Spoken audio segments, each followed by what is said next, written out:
Good evening, Guardians. My name is the Black Link, and it is Thursday evening, so you all know what that means. It's time to cover another of Bungie's weekly blogs, This Week at Bungie, for the week of June 7th, 2018. And this is coming at the bookend of a very, very important week in the world of Destiny. We, of course, had the official reveal of the next DLC, Forsaken. We got to see a great Bungie video documentary showing off all of the new features that we're going to be getting within that DLC. Just all kinds of Destiny news items dropping on us this week. And that, of course, takes center stage within this week's This Week at Bungie. Cosmo starts off this week's blog by basically giving a quick rundown of the things that we've learned about Forsaken this week, giving us a quick too long didn't read version of both the video documentary as well as the longer Bungie livestream that they held where they went into even further detail. We have videos covering all of this stuff and even more that we've learned throughout the week, so if you want to get a deeper dive into it, make sure you're going back and checking out that coverage. But here's the TLDR. Forsaken tells a new story with a darker tone in a lawless frontier. The Tangled Shore is going to be a new destination made of a web of asteroids and mysteries. The Dreaming City is our first in-game destination, home to the biggest challenges, and by in-game destination they mean it's going to house the raid as well as other in-game activities and secrets. The Scorn are our new enemy faction, led by a group of 8 barons you will hunt down. Our new weapon system is going to give you more control over how you configure your fighting style, and they're adding in random rolls and improving the mod system for better weapon customization. The new Masterwork style system allows you to level weapons up over time, and your Guardian is going to discover new ways to fight with 9 new supers. Additionally, we've got a brand new weapon type with bows, which are going to be coming in alongside the incoming DLC. Gambit is a new activity that combines PvE and PvP in a competitive co-op experience. There's a brand new raid located within the Dreaming City, of course, and the new Collections feature lets you track all of the items you can acquire within the game. Finally, the new Triumph feature lets you track your achievements and lore. There we go. All of that and more is going to be coming with some of the summer updates and of course the Forsaken DLC drop on September 4th. Now, of course, those aren't the only changes that we're seeing before Forsaken comes out. Cosmo revisits the Destiny 2 development roadmap that shows we're going to be getting an update 1.2.3 on July 17th and then even later on in September, which is of course going to include events like the Solstice of Heroes, the change to 6v6 in the Crucible, permanent rumble, bounties, and even more. Like I said before, we've got videos covering all of this stuff thus far, so if you want to dive deeper into that, be sure to check out our videos covering the subject.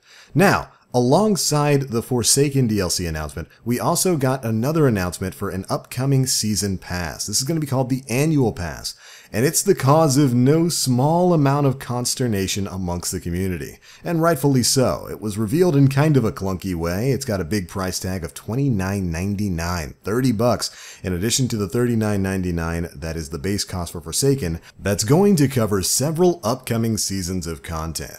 It wasn't really clearly explained at the time exactly what was going to be coming within this annual pass. Thankfully, we get to hear directly from game director Christopher Barrett about what exactly is going to be in the annual pass, and we're just going to read what he has to say verbatim. Destiny 2 Year 2 begins with Forsaken, and throughout that year, we're going to be focusing our teams on delivering content that gives players reasons to come back to Destiny. This means new activities, in-game challenges, progression systems, and awesome rewards. With the Annual Pass, we want to deliver content more frequently throughout the entirety of Year 2, with 3 releases in winter, spring, and the summer. In addition to everything new in Forsaken and the Annual Pass, we're continuing to fully support seasons and deliver updates to all players of Destiny 2. During each season, all players can expect new rewards to earn, new Crucible maps and modes, improvements to gameplay features, recurring activities, special events, and more. And they put together an awesome new graphic that shows off exactly what's going to be coming within the seasons, exactly what's going to be coming within the Annual Pass and the 3 content releases that are going to be tied to that. And we're just going to take a second to go over it really quickly. So first off, we see Forsaken over there, the major expansion, everything that's going to be coming as part of that. We've got new story, new destinations, new in-game destinations, new levels and power, new subclass paths and supers, new PvE and PvP game modes in Gambit, the new raid, new rewards, new legendary gear, new exotic gear, the new triumphs to collect, and of course, new lore to discover. All of that is tied to the $40 expansion of Forsaken. For the seasons, this is the stuff that's free to every player of Destiny 2, so you don't need to own Forsaken to get this stuff. This includes seasonal rewards, stuff like faction changes, faction rally, Iron Banner, stuff like that. Special and seasonal events, so stuff like Festival of the Lost if that happens to return, or the Dawning sometime in the winter. Quality of life changes, so think sandbox changes, nerfs, buffs, changes to strikes, stuff like that. And finally, new Crucible maps and game modes. So whenever they add in new game modes and new maps to Crucible, you're going to be able to get that here as part of this seasonal update. This is available for everybody who plays Destiny 2. Now it's important to note that there's a difference between Gambit and normal Crucible modes. In order to play Gambit, it does look like you have to own Forsaken. But for other more normal Crucible game modes, maybe some of the stuff that they're testing in Crucible Labs, which we'll be talking about in just a second, that'll be free to everyone who owns D2. Now comes the annual pass stuff, and I'm really glad they clarified what exactly is coming in the annual pass, because a lot of people were concerned like, oh, is the new seasonal stuff like faction rallies, like Iron Banner, like Crimson Doubles, is that going to be tied into the annual pass? If I don't own that, am I not going to be able to play that? So I'm really happy they took the time to clarify here, because a lot of us were panicking, and rightly so. But here's what you can get with the 3 premium content releases tied to the $30 annual pass. The 3 premium content releases are the Black Armory, scheduled for winter 2018, Joker's Wild, scheduled for spring 2019, and Penumbra, scheduled for the summer of 2019. Within these, you'll be able to get more pinnacle activities, that's in-game stuff, more weapons and armor, new and returning exotics, Hawk Moon please, more in-game challenges, more raid lairs. This is a very important distinction. I'm going to come back to it in just a second. Unique vanity rewards, more triumphs to collect, and more lore to discover. So it looks like these premium content releases might kind of be taking the place of some of the smaller DLC packs we've been getting. Stuff like Curse of Osiris, stuff like Warmind. That larger scale in-game content that's going to be adding in stuff like additional raid layers is going to be tied to these annual pass premium content releases. It's actually kind of interesting. It looks like they're using the annual pass to kind of pay for the ongoing development of this content within Destiny 2. And I have to say, when it's explained that way, when we get to see this list of things that are going to be added in during these premium content releases, it puts me a little bit more at ease about the price of the annual pass. I'm still not happy to have to pay $30 on top of $40, at minimum $70 for me to get all of the content moving forward.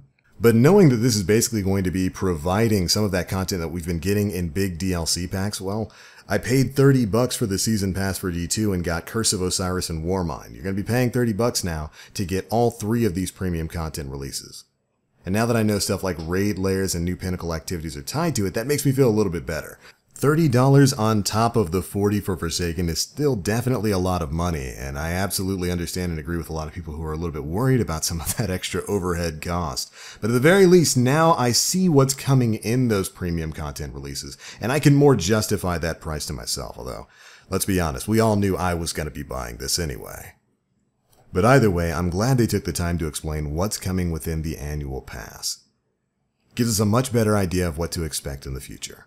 But alright, that is pretty much it for that section. Finally, we got a little bit of talk about the Crucible Labs, this time from senior Crucible designer Andrew Weldon. He basically just took to the blog to reaffirm some things that we already heard about Crucible Labs.